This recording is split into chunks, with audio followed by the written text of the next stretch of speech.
Hello everyone and welcome to the True Crim channel. How well do you really know the people closest to you? Your partner, your best friend, your family. We trust them. We share our lives with them.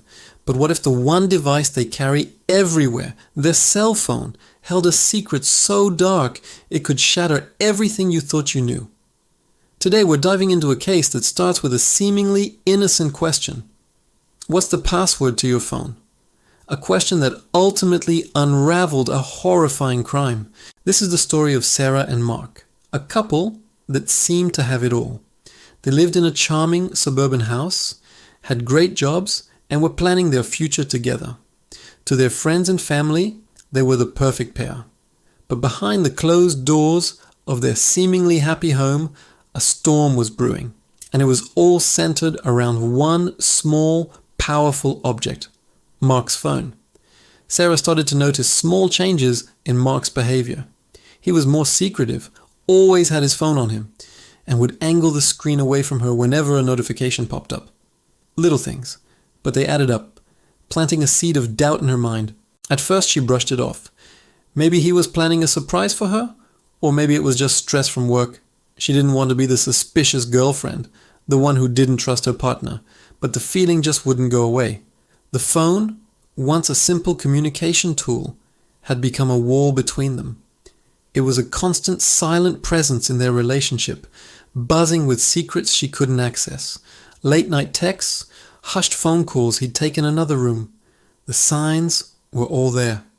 The trust that had been the foundation of their relationship was starting to crack. One evening, while they were watching a movie, Mark's phone buzzed on the coffee table. He quickly snatched it, his expression tense. Sarah couldn't help but ask, "Who was that?" Mark's reply was dismissive. "Just work." But his reaction felt disproportionate. It was in that moment that Sarah made a decision. She needed to know what was going on. The doubt was eating her alive. Later that night, as Mark slept, she found herself staring at the phone, charging on the nightstand. It felt like a Pandora's box. She knew that if she opened it, she couldn't go back. Her heart was pounding. What would she find? A secret affair? A hidden debt? She braced herself for the worst, but what she was about to discover was far more sinister than anything she could have ever imagined. With trembling hands, she picked up the phone. It was locked, of course, a 4-digit passcode. She tried the obvious ones first. Their anniversary, his birthday, 1, 2, 3, 4. Nothing. Each failed attempt made her heart beat faster. It felt like she was trying to break into a vault. What was he so desperate to protect? She thought about their life together, searching for clues. A favorite number? An old address? Then she remembered something he'd mentioned in passing months ago. The number of his childhood home. Her fingers hovered over the screen. She took a deep breath and typed in the 4 digits. Click! The phone unlocked.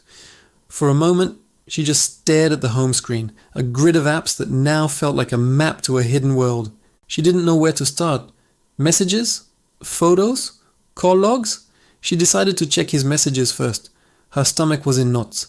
She scrolled through conversations with his friends, his mom, his colleagues. Everything seemed normal. A wave of relief washed over her, mixed with a pang of guilt. Maybe she was just being paranoid. Maybe she had violated his privacy for no reason. She was about to put the phone back down when a messaging app she didn't recognize caught her eye. It wasn't WhatsApp or a standard SMS app. It was one of those encrypted messaging platforms known for privacy. Why would Mark need that? Her curiosity got the better of her. She opened it. The app was filled with conversations, but not with another woman. The messages were cryptic, filled with strange code words and meeting times. She scrolled through weeks, then months of these bizarre exchanges. It looked like he was involved in some kind of group, but the topic of their conversations was deeply unsettling. They talked about shipments, inventory, and clients, but the context felt wrong. It didn't sound like any legitimate business she knew. Then her eyes landed on a photo he had sent to the group. Her blood ran cold. The photo was of a young woman looking terrified. Underneath it was a caption, "New inventory just arrived, ready for distribution." Sarah couldn't breathe. This wasn't an affair. This was something monstrous. She scrolled frantically through the photo gallery within the app. There were more pictures, dozens of them. Pictures of young men and women, their eyes filled with fear. There were also screenshots of financial transactions, large sums of money being moved between accounts. It was all there. A detailed digital ledger of a human trafficking ring. And her partner, the man she loved and planned to spend her life with, was a key player. The room started spinning. The man sleeping peacefully beside her was a monster, living a double life. Her first instinct was to scream, to wake him up and confront him, but a cold, terrifying thought stopped her. If he was capable of this, what was he capable of doing to her? She was in a house with a dangerous criminal. Her mind raced. She had to get out, and she had to get this evidence to the police. She knew she couldn't just take the phone. He would notice it was gone immediately. So with shaking hands, she started taking pictures of his screen with her own phone. Every message, every photo, every transaction record. She documented everything. Her phone's camera flash lighting up the dark room in tiny, frantic bursts. Each picture felt like a ticking bomb. After what felt like an eternity, she had captured everything she could. She carefully placed his phone back on the nightstand, exactly as she had found it. Then she quietly slipped out of bed, grabbed her keys and her purse, and crept out of the house. She didn't stop until she was miles away, parked in a deserted lot, the doors locked. Only then did she allow herself to break down, the horror of what she'd discovered crashing down on her. The man she loved was a monster. Her entire life had been a lie, but amidst the fear and betrayal, a new feeling emerged: determination. She had the evidence. She had the power to stop him and to save those people. The next morning, Sarah walked into a police station. She was terrified, but she knew she was doing the right thing. At first, the officers were skeptical. A story about a secret phone and a human trafficking ring sounded like something out of a movie. But then she showed them the pictures on her phone. The mood in the room changed instantly. The cryptic messages, the photos of the victims, the financial records. It was an undeniable mountain of evidence. The police immediately launched a full-scale investigation. Using the information from Mark's phone, they were able to identify the other members of the ring, locate the places where victims were being held, and track the flow of money. Mark was arrested later that day at his office. He was completely blindsided. He had no idea that his secret world had been exposed. Thanks to Sarah's bravery and the digital trail he left on his phone, the entire trafficking ring was dismantled. Several victims were rescued, and the perpetrators were brought to justice. Mark and his associates received long prison sentences. For Sarah, the journey was far from over.